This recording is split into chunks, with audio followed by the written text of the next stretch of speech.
So which one of y'all was the one that found Barndo and brought it up? I found it. Yeah. I found, you was quick to answer. yeah, well, we both knew that was kind of the direction we wanted to go. We didn't realize kind of how far Barndos had come. We still were like, okay, this is just going to be a big open barn and we've got to like finish it. But when we found you guys, you were definitely the most turnkey company, and the pictures kind of sold it. And I try to educate as many people as I can of like, this is no easy feat. It's a dream, and the end result is always phenomenal. But it's all that in-between part where you got to be mentally strong.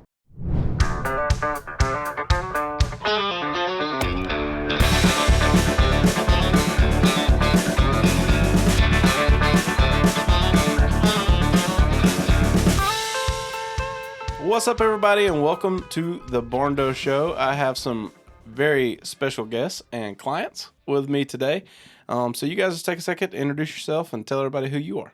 I'm Heather Desjardins, and we just finished our Barndo in July. Awesome. Yep, Eric Desjardins, built in Gray Court. So when we both moved here, we both moved to the Greenville area. So bought a chunk of land in Gray Court and decided to have Barndo Co build our home. So what made you guys want a Barndo? The openness, the tall ceilings, the open floor plan, just that great room, literal great room feeling. So which one of y'all was the one that found Barndo and brought it up? I found it. Yeah. I found, you was quick to answer. I was like... Yeah. Well, we both knew that was kind of the direction we wanted to go. We didn't realize kind of how far Barndos had come. We still were like, okay, this is just going to be a big open barn and we've got to like finish it, which we weren't opposed to actually. Right. But when we found you guys, you were definitely the most turnkey company, and the pictures kind of sold it. Yeah, that's funny. We actually did a Q&A episode talking about... There was a gentleman moving from Wyoming to Charleston, and he's like, I'm in, but my girlfriend doesn't like Barndos. How could y'all help me convince her? We're like, take her to one. Yeah. That's the key. So how did you find us? Just a Google search? Or? Yep, just looking online for local Barndo builders, and there's not very many. At least there weren't when we started looking.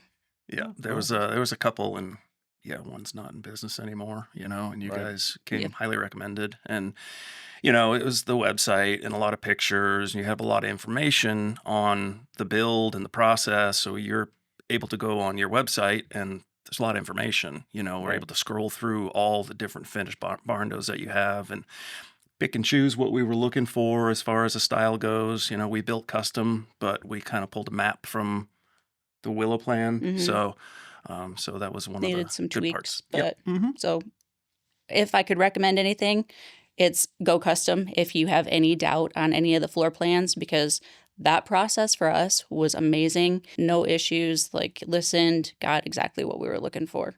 That's awesome. 100%. So when you first found us, you had the conversation, right? And everybody's kind of got questions. They want to know process and pricing and all those things. And then, we talk about our onboarding process. And now a lot of times people find that before they ever get on the phone. Like they kind of say, like, these guys did this onboarding thing.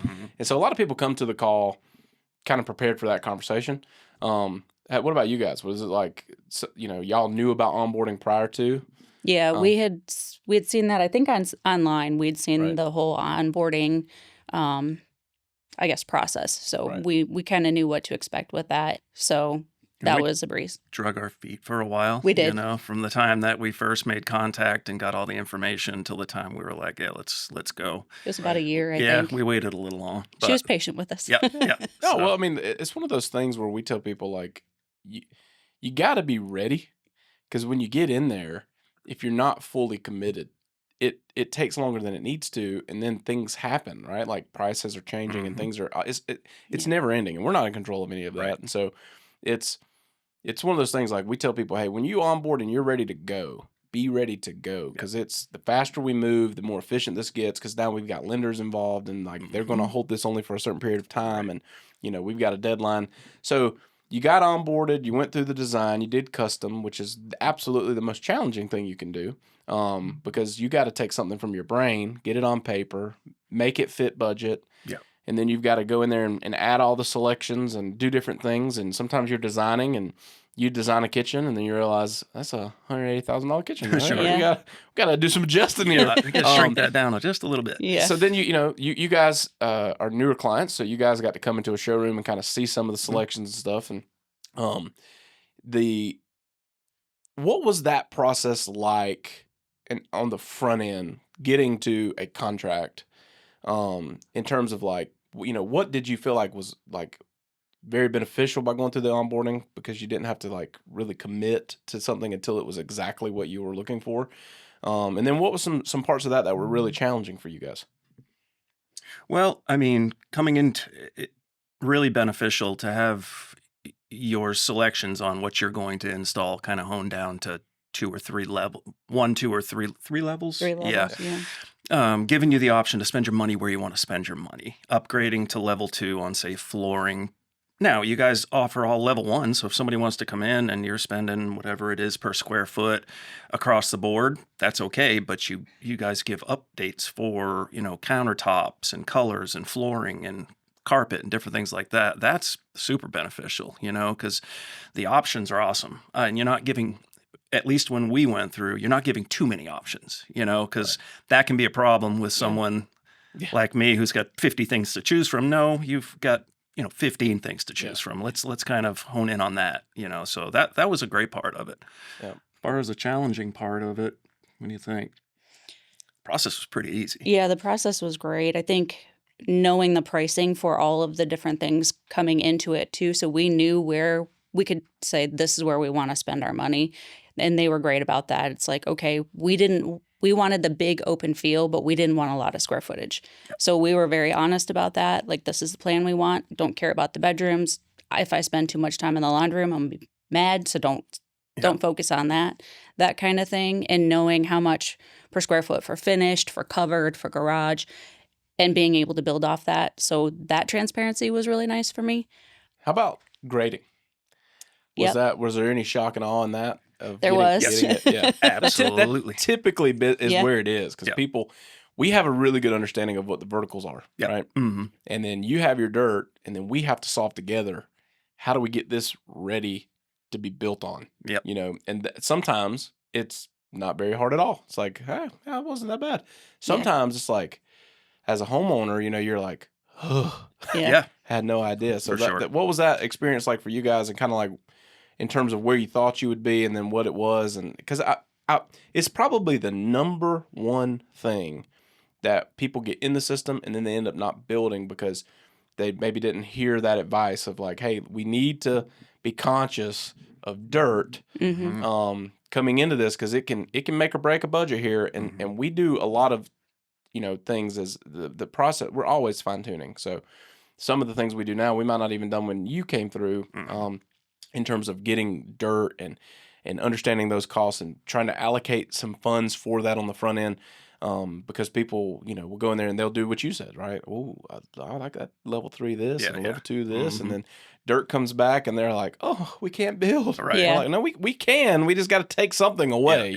Can't have everything. Yeah. So we had, our property is kind of built on a hill until you get to the bottom. Yeah. So we had to build our pad up, and of course we had held to pay that did the grading, and he had a pretty good solution, because we had a spot on our property where he was able to pull the dirt from. Yeah. Which he said first time he came out, he was very clear on, this is going to save you a ton of money. We'll pull excavator, reach down as far as they can, get all that dirt, and they built the entire pad up with just the dirt from our property. So that saved us a lot of money. It was a great solution to the problem. And they got it to the point where it was compaction tested, and it's kind of exactly where we wanted it. Yeah, I will say I think it took a couple of visits. I think even hell to pay was a little bit more challenging than what they initially expected. They came out for that first walk when it's still really rough, right? And then the second kind of visit when it's clear and you actually get to really see what it looks like, I think he was like, okay, this might need a little more than originally thought. So it definitely had a couple of iterations. Yeah. No, it's a process to get there, but it's literally the most important part. Yes. And, if you skimp there, it's the foundation. You got long-term problems rather than long-term value, right? Right. And so, so you go through that, and I'm trying to dive into it because you guys are like, hey, we had the best experience possible, but there's always these things. Oh yeah. And I try to educate as many people as I can of like, this is no easy feat. Mm-mm. It's a dream, and the end result is always phenomenal. But it's all that in between part where you got to be mentally strong to get there. For sure. And so you go through that, we get everything tied up on a proposal, you guys accept proposal, we send it off, everything's there, and then we get to construction. And then that is where I think people you've been invested in this for a while because you went custom. So that there's time invested in that. Showrooms back and forth, trying to, work together to come up with the budget, right? And accommodate grading and do all this. And now we're excited, we're ready to go. And then you get into the construction part, and then now you hit the real brass tacks of the process where things have to happen. Yeah. And you got real world scenarios and real things taking place on the property. And that takes people for a loop. So what would you say was your favorite part of the construction process? Like the moment where you're like, oh, this is awesome. I will tell you that we had a bit of a challenge, whether it was logistics with Hell to Pay because they were working in North Carolina. We came in at a wet time of the year. The weather was horrible. Unfortunately, we came in right after Helene. Well, right before Helene. Yeah. So it was a struggle. 6 weeks, 2 months before really anything even took off. It was like, what is going on here? But, and we've got money on the line, so we're frustrated. Yeah. We're frustrated with Barndo. We're frustrated with, but it's understanding when you look back on it, it's not really anybody's fault, Right. So that was challenging in the beginning, is not watching anything happen for 2 months. It's like, okay, we're getting ready to start making interest payments, so that was a challenge for sure. But I think the most exciting thing for me was not the slab, although it was awesome. It was when they put those black trusses up. And we walked in there for the first time, and I was able to get a picture with everybody's around working, and there's wood everywhere, and I see those, and that's exactly what I've seen in pictures. And I was like, that's all I really wanted out of this place. 2x6 exterior walls and those black trusses in my crate room. So for me, that was the best part, was that one time able to get that real picture of the room with the fireplace and all that. So Yeah, I mean, that was awesome. I do think that I'll go back a little bit further. He said the foundation, but for me, the foundation and then having the walls go up and actually seeing like, okay, we've seen this house on paper for months now, and then pulling down there and going, holy crap, this is a long house because we did a single story. Yeah. So it's long, it takes up a lot of a footprint. Yeah. So seeing that and going, wow. And then seeing the views that we're going to have from the different areas in the house once it's actually there, that in the initial phases, that was what did it for me. Yeah, well, it's always funny because everyone has that anticipation build up because we're always, as much due diligence as we do, typically a loan closes and either we just got a permit in hand or we're fighting to get permits or the county's requiring something goofy to get a permit. And so there's always this like anticipated build up, and every client is the same. It's like, I'm paying money now. Nothing's happening. Yeah. And there's a lot happening. It's just not happening there, right? And so everyone faces that. So like if you're looking at building, this is real world. Like I'm telling you now, there is going to be a point in your build where it feels like nothing's happening. 100%. And then we pour slabs, and most people go, oh my gosh, this is the smallest house ever. And then we put walls up, and they're like, oh wait, no, this is pretty big. When I walked through the slab for the first time after looking at an 80-foot house on paper for months and months and months, I was like, this isn't going to be big enough. I literally said that to myself. When it's all said and done, plenty big, but when you see just the concrete there, your brain kind of switches to, oh my gosh, what do we do? Yeah. It looks long and skinny. And if he would have told me that the pantry wasn't going to be big enough one more time, I would have put his bed in the pantry. And the pantry's plenty big enough. It's awesome. All worked out. Yeah. No, it's psychological because you've never been in that environment. And if you have, maybe once before, if you're coming in to build, and it's just funny because it's like everyone panics. 50% of people call us after or send a message and Builder Trend after the pour and go, something doesn't look right. This just feels really small. Yeah. Are we sure? I'm like, guys, the framing crew will be there in a week. Yeah. The cathedral moment's what we call it. When the walls go up and the trusses fly, then walk in, and then it feels way bigger than you ever dreamed. But it's kind of a fun thing. Now, let me ask you this: apart from the 2 months of weather and startup and permits and stuff like that, where it's like eating your patience away. Yeah. What was something in the process that maybe didn't go according to plan? Something that was challenging, that was like difficult as the homeowner in the building process? Didn't go according to plan. I mean, I guess, I don't know if it's the suppliers or some of the communication was a little bit difficult or seemed lacking.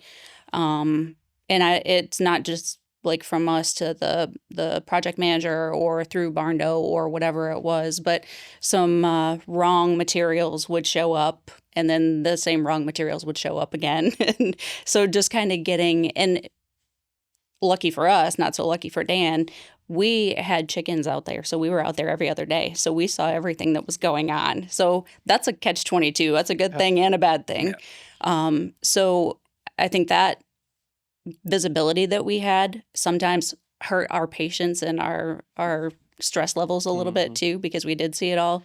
Instead of looking at the end result and the big picture, we were focused on what we saw that Individual day. Things. Yeah.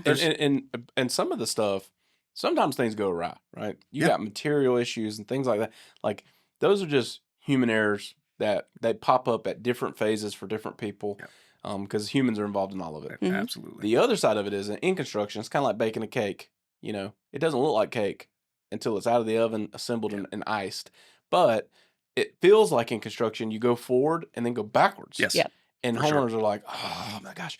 It's just part of the process, One of the things, and now we do it in our orientations, we talk about it. We're like, hey guys, they're going to frame your home. Then the plumber's going to come in there and knock some studs loose to put tubs and toilets and things in.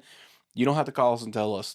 They'll come back through and reattach those studs, But some of it's just, it's the nature of building. Something happens, and then it looks like something got damaged, and then it's like something happened, and it's like, oh my gosh, what are they doing?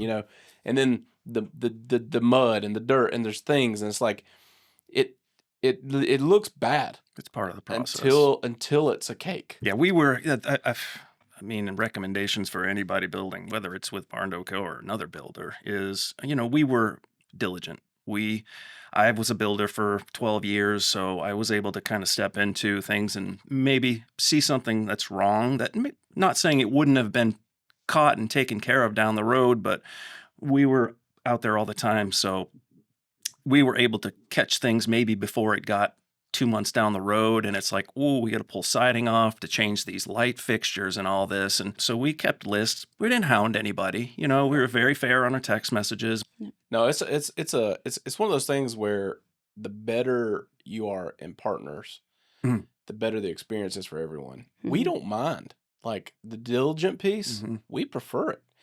There's a lot of the stuff, 80%, there's a checks and balances to where it does get caught. But homeowners, it's your investment. Sure. Yeah. You're never going to get people to not be there. And the crazy thing is like 50%, maybe not quite that high now, 40 to 50%, people are living on the property while we're building. We thought about it. And they're like the crew will pull off at 6 p.m. At 6:03, Builder Trend's getting filled up because Bob and Mary have come out of the camper. Checking everything and out. they're in there taking pictures, and they're putting in requests for information for everything that's in that build. Yeah. And, and we have to tell them, like, hey, feel free. If this is what it takes to give you peace of mind, we have no problem answering the questions. Sure. Where it goes awry is you do have people who like attack it, and then it's like, you guys are just, this isn't right, and this and this, like and you're doing it on purpose. And we're going, hey man, like we do know that. Like I promise you, like we've built hundreds and hundreds of these. Like we're not going to miss that. Yeah. Not saying we can't make errors, because we definitely can, but it's a lot of communication. That's one of the biggest things we focused on when we went from building 10 to building 100, and building beyond that is communication. Builder Trend was a big piece of that, to get everything in Builder Trend. That frustrates people too, because it's like, you're not used to Builder Trend when you start. By the end, you're a pro. Yeah, right? For sure. But, when you first start, you're like, I don't want to have to do this because I could just text you or call you. But when you start looking at it, like getting it all in that one space, everyone in my company sees it. See it. Yeah. So you sent a message to Dan. Well, Dan saw it. Billy saw it. Connor saw it. Nick saw it. People in the back office saw it. Purchasing could see it. It could be something like the ability for the whole team to work on it and like work together and say like, look, we have a common goal here. We want to get done on time, on budget, Mhm. and we want it to be right. Mhm. Yeah. Let's work together to get it done. You Yeah. know, like we appreciate the feedback. We appreciate those things, and so like it's trying to communicate and set an expectation.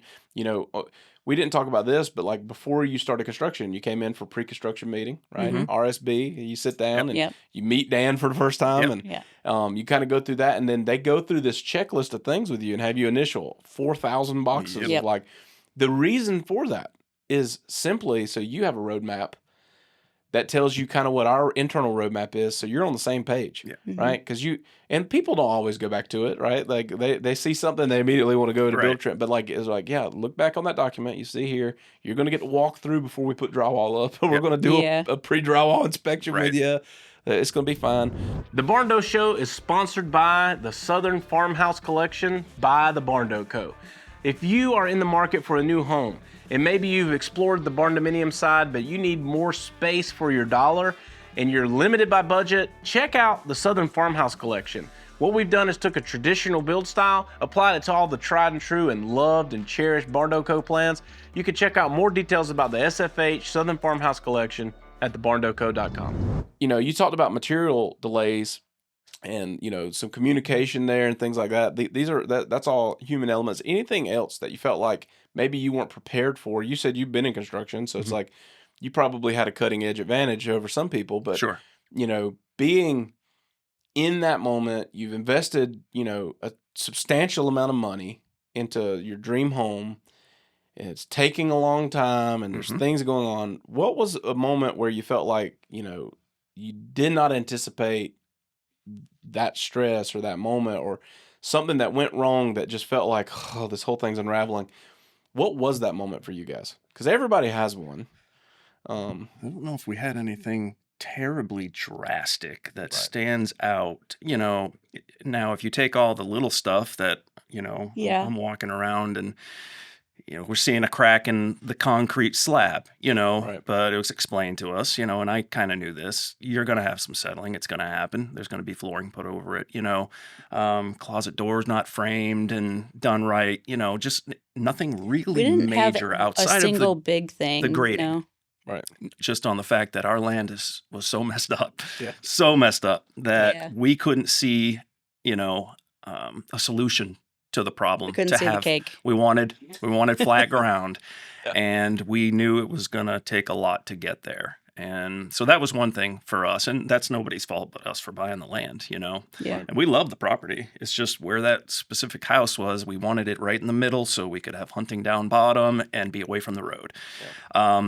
But they came up with a solution, took some dirt. We had to bring some dirt in, but now we have a flat yard. So that was one thing that was a little frustrating. But again, that's not really a Barndo fault, It was length of time. I think a lot Yeah. of times there'd be these spaces where nothing would happen. Right.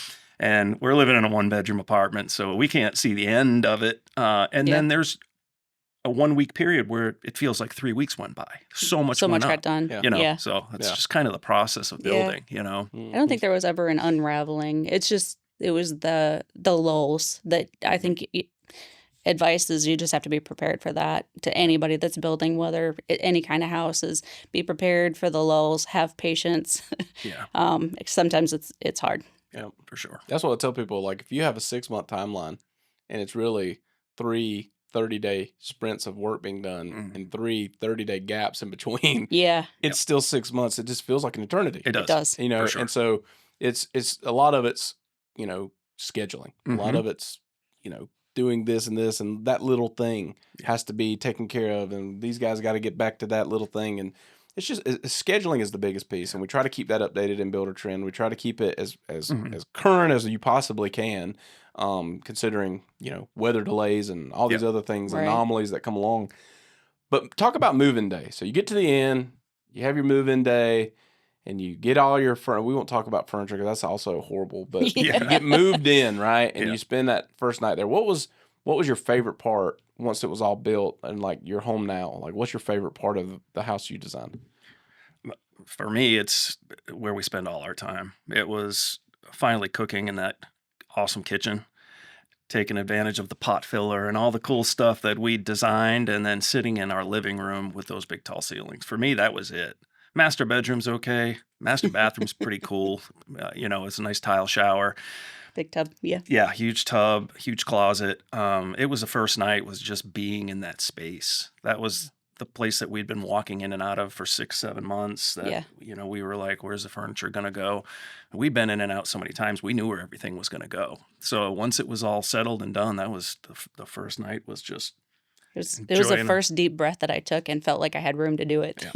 Yeah, we don't have to go back to the apartment. Yeah. This is it. Our bed's here. This is it. We have things we have to move, but we're not there anymore. So sitting outside on our back patio, we have a big back porch, covered porch, and on the front too. And just sitting out there at night, and it's all you hear is the frogs and the crickets, coyotes maybe. So that for me was just, I felt at home. Yeah, it's all stuff you kind of just have in your mind of your dream, why you invested this much money in 7 acres of land and a barndo, is you get to finally enjoy it. So it's awesome. That's awesome.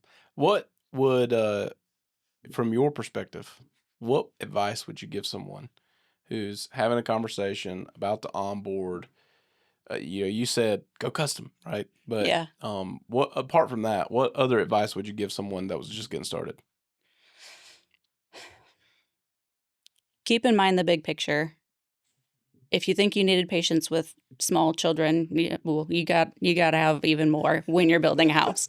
I mean, and it's with adults, not children. So, have patience. If there's something that you're kind of tossing around, should I do this? Should I not? Should I, do that upgrade or add this, whatever it may be, do it, as long as it's within your means. If you can take a square foot off somewhere, but that means you get a bigger porch or a custom whatever, do it, because at least for us, this is it.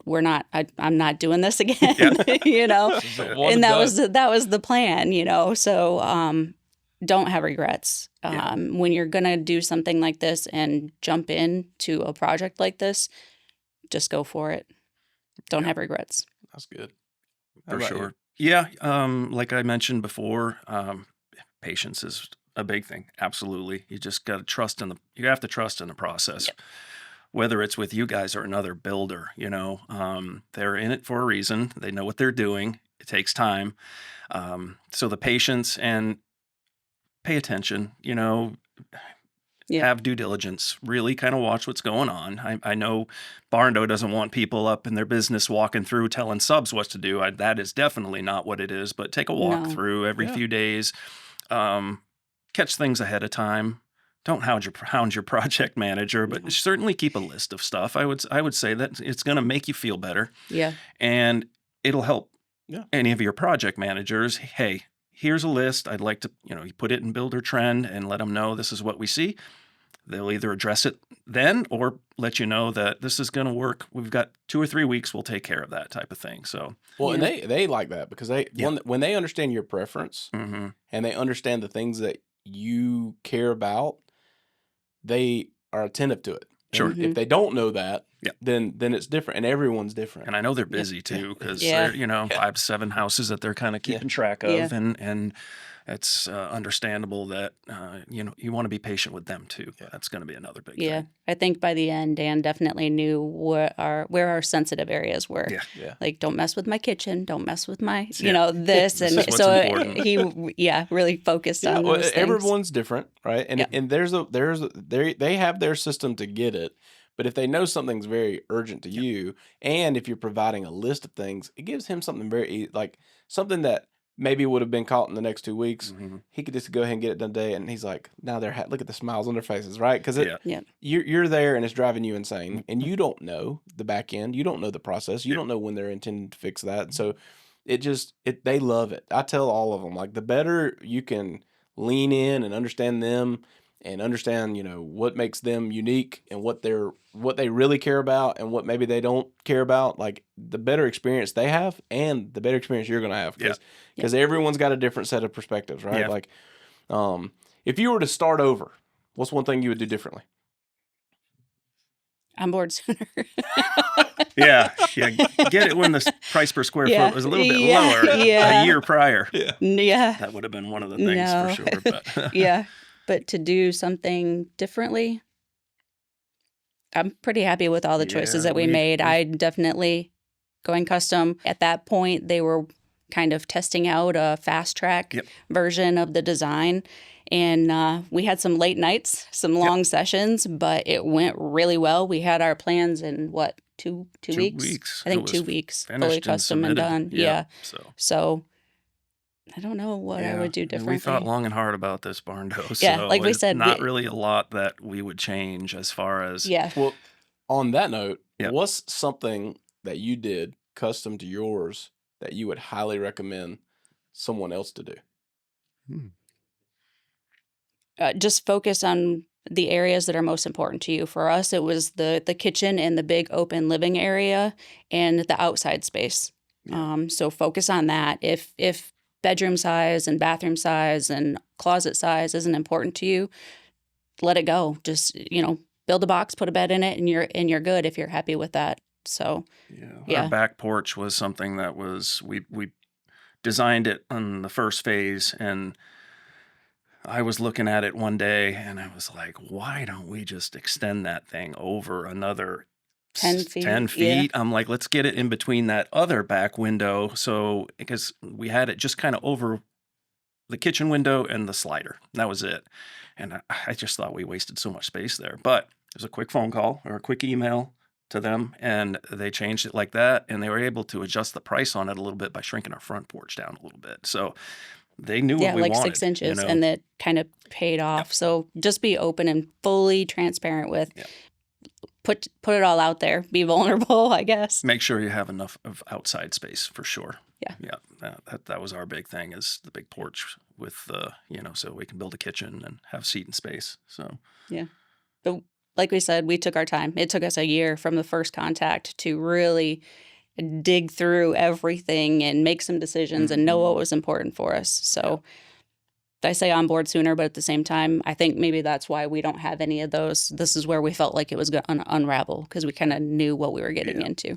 Yeah, for sure. Definitely be ready to get wet when you jump into the pool. Yeah, for sure. And so that's the biggest thing. Well, guys, I appreciate you coming on here and just kind of sharing some experience. I know you guys are Raven fans. I know, like everybody in the office was talking about, how awesome you guys were to work for. Dan and Olivia both.